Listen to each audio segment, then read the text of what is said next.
When a crowd of thousands upon thousands had gathered, so that they were crushing each other, Jesus began to speak first to his apostles. Watch out for the yeast of the Pharisees. I mean the mismatch between their hearts and lives. Nothing is hidden that won't be exposed. Nothing is hidden that won't be revealed, and nothing is secret that won't be brought out into the open. Therefore, whatever you have said in the darkness will be heard in the light, and whatever you have whispered in the rooms deep inside the house will be announced from the rooftops. I tell you, my friends, don't be terrified by those who can kill the body, but after that can do nothing more. I'll show you whom you should fear. Fear the one who, after you have been killed, has the authority to throw you into hell. Indeed, that's the one you should fear. Aren't 5 sparrows sold for 2 small coins, yet not one of them is overlooked by God? Even the hairs on your head are all counted. Don't be afraid. You're worth more than many sparrows. I tell you, whoever acknowledges me before humans, the human one will acknowledge before God's angels. Whoever rejects me before others will be rejected before God's angels. Anyone who speaks a word against the human one will be forgiven, but whoever insults the Holy Spirit won't be forgiven. When they bring you before the rulers, synagogues, rulers, and authorities, don't worry about how to defend yourselves or what you should say. The Holy Spirit will tell you at that very moment what you must say.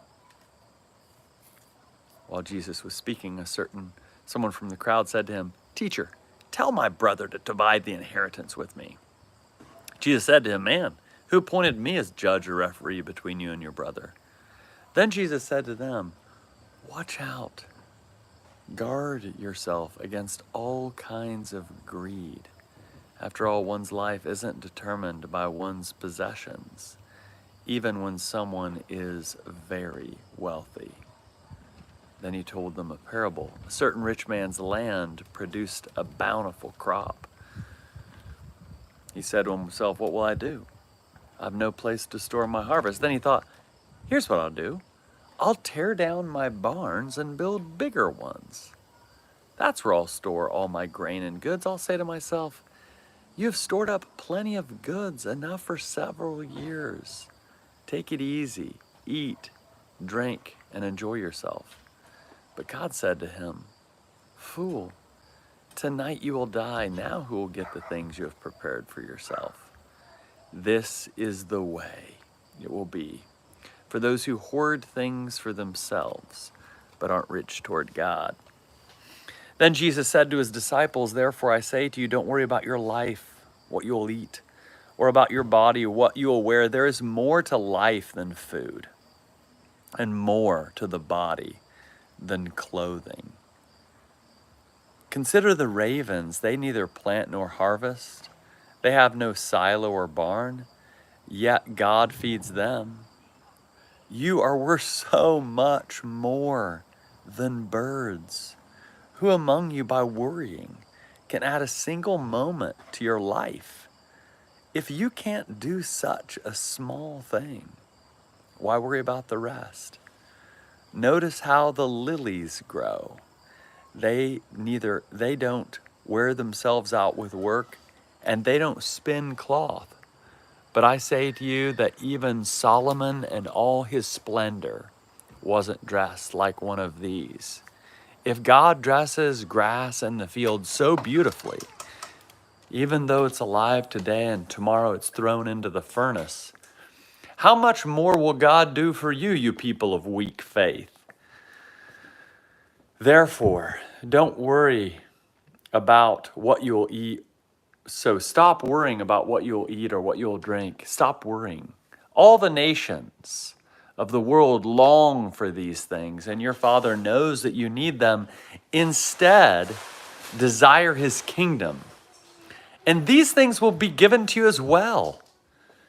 Don't be afraid, little flock, because your Father delights in giving you the kingdom. Sell your possessions and give to those in need.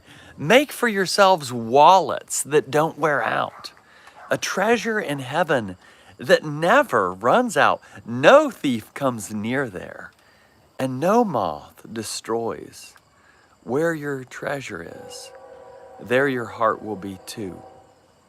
Be dressed for service and keep your lamps lit. Be like people waiting for their master to come home from the wedding celebration so that he can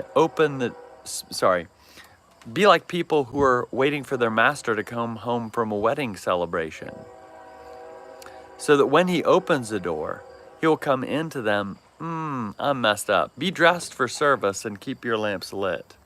Be like people waiting for their master to come home from a wedding celebration. Happy are those servants whom the master finds waiting up when he arrives.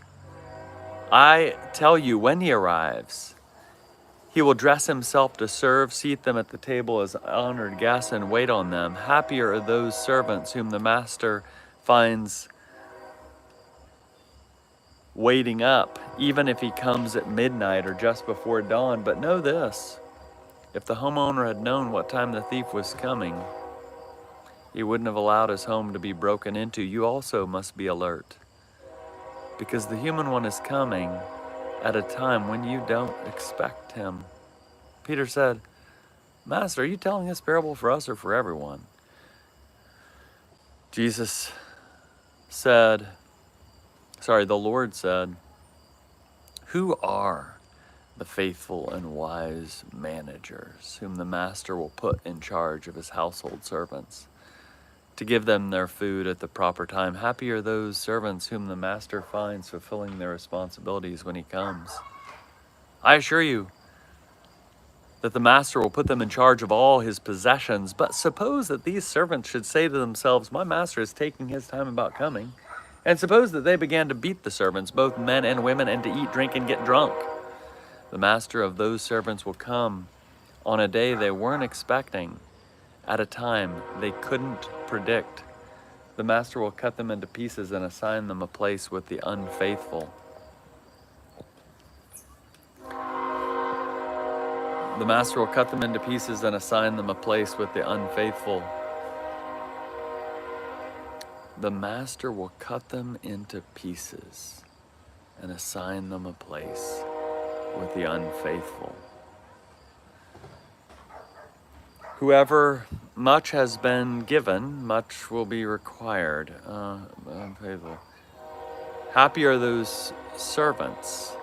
Okay, I'm messing up here. Much will be required, and from the one who has been entrusted with much, even more will be asked. I mess up there. I came to cast fire on the earth. How I wish that it was already ablaze. I have a baptism I must experience. How I am distressed until it's completed. Do you think that I've come to bring peace to the earth? No, I tell you, I've come instead to bring division. From now on, a household of 5 will be divided. 3 against 2 and 2 against 3. Father will square off against son, and son against father. Mother against daughter, and daughter against mother. And mother-in-law against daughter-in-law, and daughter-in-law against mother-in-law. Jesus also said to the crowds, when you see a cloud forming in the west, you immediately say, it's going to rain, and indeed it does. And when a south wind blows, you say, heat wave is coming, and it does. Hypocrites, you know how to interpret conditions on earth and sky. How is it that you don't know how to interpret the present time? And why don't you judge for yourselves what is right? As you are going to court with your accuser, make your best effort to reach a settlement along the way. Otherwise, your accuser will bring you before the judge, and the judge hand you over to the officer, and the officer throw you into prison.